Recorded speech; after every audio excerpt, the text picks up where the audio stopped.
Hello everyone and welcome back. We continue our keyword research journey in this video. As you may remember, we are currently in the branching out step of the keyword research journey. We have already covered Google Keyword Planner and Uber Suggest by Neil Patel. Now, we will learn about Google Trends. Now, the final tool to consider for keyword research is Google Trends. Google Trends is a free tool that provides data and graphs on the popularity of specific searches in Google. Here, if you search for your seed keywords, it will show you trends over time as well as related searches. Now, first we need to check whether we have selected the right country. Then, let's start with searching a seed keyword. Let's go for budget smartphone. Now, as soon as we search this, we are shown a lot of data in front of us. First of all, we can observe that we have certain filters here for different things. One is for the country, one is for the time period. So 12 months is a good time period to track. We can even track hourly data or 4 hours, a day, a week, month, and so on. Then we can find data related to category wise. So if we just keep it simple, it will show us for all the categories. If we select a specific category, it will show the data for that specific category. And similarly, we can see particular data for a particular type of search. Now, right now, we are interested in web search, but we can also see the data for image search, for news search, for YouTube search, etc. Right now, we are fine with having the overall data of web search. Then we have this graph that shows us interest over time. Now, what does this mean? Now 100 here means the highest interest this keyword has had on Google. And with respect to this, we have this graph, changing. So for example, at this point, it's 78, the interest. Similarly, it's going down, then again it's going up, and currently it's here. It's quite low right now. So this shows us interest. Then there's the interest by sub-region. So here we can see that in India, these are the states which have the highest interest for this particular keyword. Again, this comes in really handy when you want to target specific areas in the country or even the world. Right? If we select, multiple countries. Then we have related topics below here. So not only keywords, when you want to, understand what topics are relevant around the keyword that you're selecting, these things can come in handy, and these ideas, these related topic ideas can come in handy. So again, this is very helpful when you're maybe creating a content for your blog post, right? Or even a social media post. So the trending topics really help, and these all are the trending topics. That's why, these have been shown as breakout, and these have been shown in terms of rising popularity. Then again, we have this very important, I would say, feature or, data when it comes to Google Trends, that is related queries. So this is the real-time Google data that, when someone searches for budget smartphone, these are the related queries, right? So these are basically the keyword ideas that Keyword Explorer, showed us. But Keyword Explorer showed us lots of different, keywords. These shown by Google Trends are the most popular and the most, searched keywords right now. And you can see, the increase in their popularity recently. For example, best budget smartphone 2021 is a breakout keyword or query. Similarly, best budget smartphone 2020 India has shown 300% increase, and so on. So this again is a really, really, unique aspect of Google Trends. This is not normally shown in other tools, that how much increase in percentage a keyword has seen over time. Again, so this is really, really helpful. So now when you're doing this keyword research and you're doing it step by step using Google keywords or Uber Suggest, again, the keywords shown here are the keywords that you can add in your notes, right? Or you can highlight these keywords and note them down somewhere that, these are the ones that are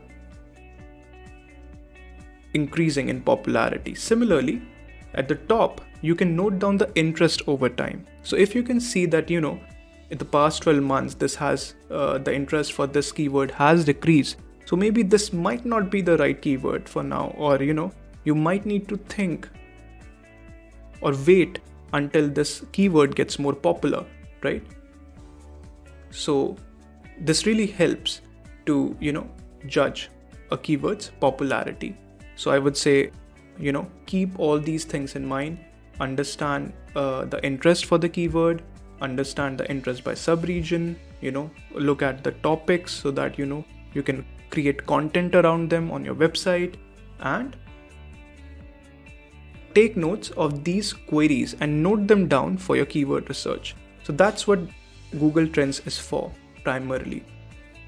Now finally, what makes Google Trends unique is how it can help you compare 2 or more keywords' popularity over time, right? Now, budget smartphone was one of the seed keywords that we had selected. Let's compare this budget smartphone with another one of our seed keywords. Say, let's compare it with camera phone.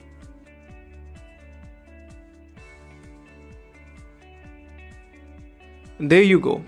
As you can see, you can observe, how popular each of these keywords have been over time. So you can see that on average, camera phone, which is shown in red color graph, is much popular than budget smartphone, right? And over time, it has had higher, performance. Let's, for example, here, the latest performance.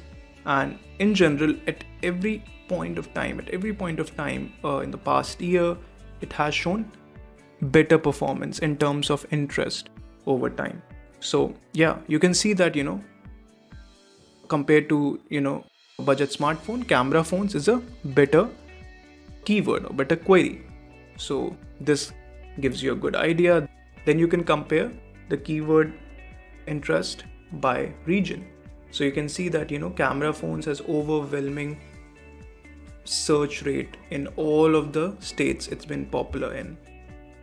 And yeah, there you go. You can compare the two keywords and, see how they are performing in general in Google Trends. Now, this is something that's missing in other tools, and this makes it quite unique. So just to summarize, Google Trends has these unique perks. 1. You can easily find keywords that are becoming super popular. Now the graph here shows the interest and the popularity over time. At the same time, you can avoid keywords that are becoming less popular. 2. You can compare the popularity of 2 keywords and eliminate or, deprioritize the less popular keyword. And finally, Google Trends provides related searches and their popularity as well. Now, that was the second stage of keyword research, which is branching out using our seed keywords. We can use any or all of the above tools for a systematic keyword research. When we talk about tools, the tools we covered were Google's Keyword Explorer, Neil Patel's Uber Suggest, and finally Google Trends. So you can use any of these tools or all of these tools together, right? It's highly recommended to use multiple tools so that you can get a more well-rounded and verified data. Now, in the next step, we will see how we can finalize the keywords for our website.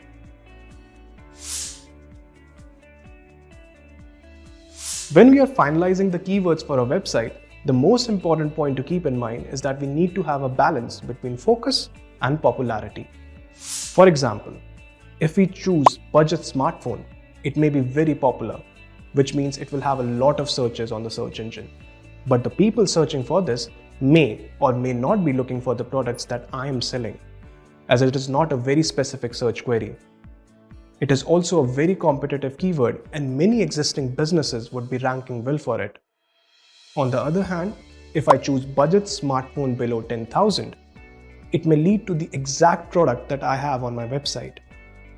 I may be able to rank my website very high for such a keyword, but not many people will perform such a specific search. As a result, it will be far less competitive too.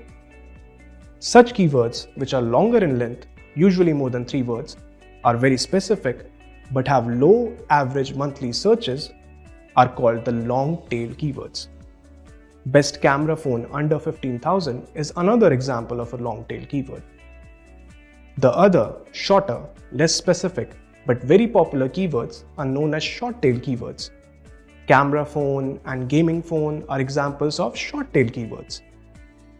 It is very important to strike a balance between the focus of the keywords and their popularity. We can't just choose keywords which are very popular but quite broad. At the same time, we can't only choose keywords which are very closely related to our business but are so narrow that not many people will search for it. There needs to be a balance between the two types of keywords. But here's an important tip when choosing keywords for a new website. Try to rank for more long tail keywords, especially if your business is highly competitive. Why? Well, long tail keywords are less popular, but they are very focused. You will be able to rank well for specific queries related to your business. Another great thing about them is that they are less competitive, so you won't be directly rubbing shoulders with the established websites and would be able to rank really well for specific keywords. Finally, it has been observed that people searching for long tail keywords are more likely to click on your website and convert as your consumer, as they usually have made up their mind to do something. Here, the user intent that we discussed in great detail earlier comes into play. Keeping all of this in mind, it is better to have a higher number of long tail keywords in your initial keyword list. You should still include the very popular short tail keywords in your website, but if you use the long tail keywords, you will have a higher chance to rank better on the search results. Now, using this concept, we have created a final sheet of keywords. This sheet has been created using the data from all the 3 tools that we discussed in the topic. You can download this sheet in the next text chapter, where you will also find links to the resources that we have discussed and learned in this video. Now, as you can see, this sheet has specific keywords and their data against each of our seed keywords. We simply compared the data for all the keywords that we found out using different tools, and based on their popularity and focus, we shortlisted the top keywords. Now, these keywords can be further used by us for SEO purposes. We would recommend you to follow the same approach when researching for keywords. This is a simple but effective strategy to find top keywords for your website. As you might have observed in this video, keyword research is very crucial to keep up with the competition. If you're able to rank well for specific keywords related to your brand or business, you've already won half the war of establishing a strong web presence. There's one final thing you should keep in mind. Keyword research is a continuous process, not a one-time affair. The likes and dislikes of users, what is trending or popular, and the way people talk about things keeps changing. As a marketer, your job is to keep track of the keywords being used by your website and update them whenever the need arises. In the next topic, we will see how exactly are keywords used on web pages when we deep dive into on-page SEO. See you soon.